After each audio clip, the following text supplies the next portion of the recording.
Hey, good morning. So this is something I haven't done in quite a while, and I don't know that anyone's going to join. But to be honest, I'm struggling to make connections with my kids. Um, really struggling to feel like I'm working with them and trying to build that relationship that we had while we were in school. And I decided I'm just going to try to jump on and make some more videos talking about the things that are important um, to me, the things that are going on with me, and really spend some time on here talking more directly to the kids beyond the content. Because if we're being fair, the content requirements are way different than they have been in the past. We're just all adjusting to this different form of schooling. So my guy Wilkie and I have been working for basically all of this time um, that we've been doing um, distance learning on how to um, really grow during this time and thrive and become better. And that's really what I wanna to focus on today for this little wrap, and hopefully I can share with my kids. But we called it how to refine yourself to reinvent yourself, but that's not the way I'm really going to explain it to you. Um, Kids, what we're talking about is just 7 steps to get better, because now you've got another 4 months before you're going to be back in a classroom. So here are 7 things that you can do to make yourself better by the time you go back to school. Because right now, we know we're going to finish out the year. We're going to do the best we can, but it's a chance for you to really grow and get better going into your next school year. So the first one is meditation. And I know meditation might sound weird to you, and it doesn't have to be some crazy meditation. It just means to sit in silence. Sit in silence and just allow your mind to get quiet. And I know you're going to tell me that when you sit in silence, things get crazy and um, your mind races. But you gotta work through it. You have to be able to work through it. And then what you have to fight when you're trying to sit in silence is the urge to bring noise in. And I get that some of you aren't going to be able to find a quiet space. I understand that that's the case, but I do want you to try to find somewhere that's quiet, even if it's just for 5 minutes at a time.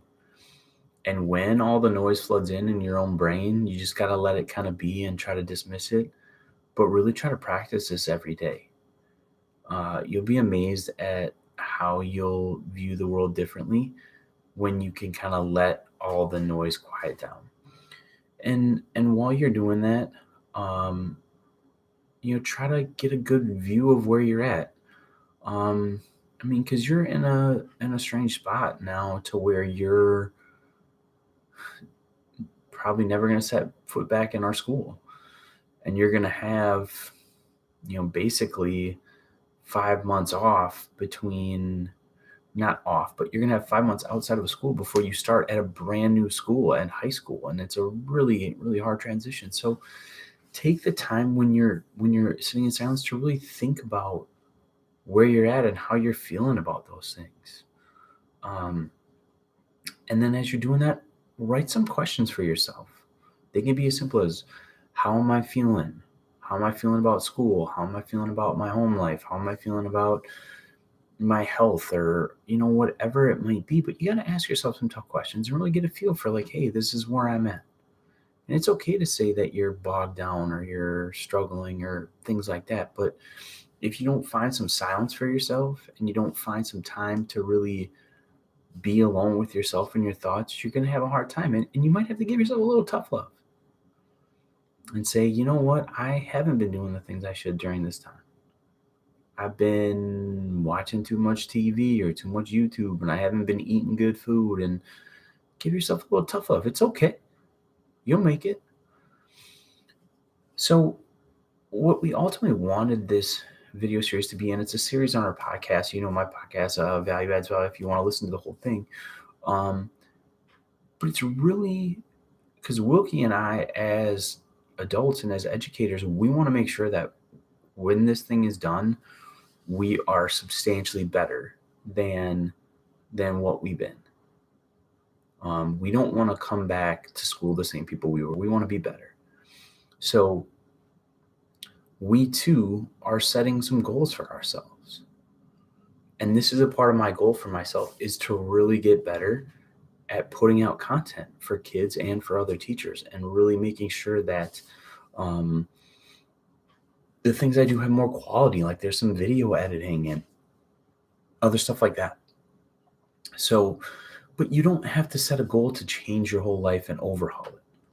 But set some goals that are going to help you get through this time, and also be ready to knock it out of the park when you get to your next school.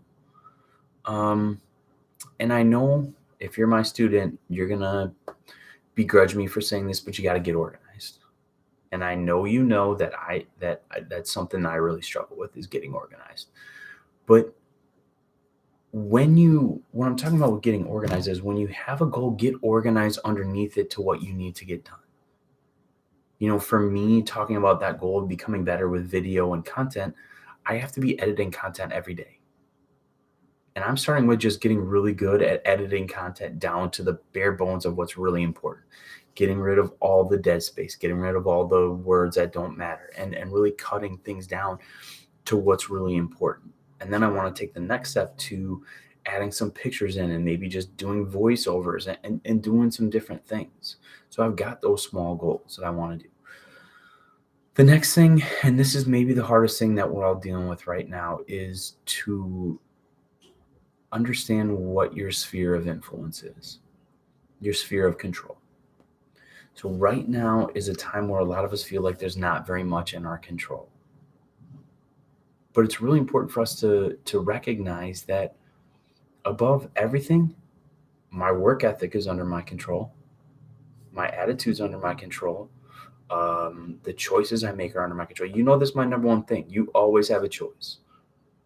You always have a choice. So what choices are you making that are within your control? You can't control when school starts back up. You can't control when stay-at-home orders end.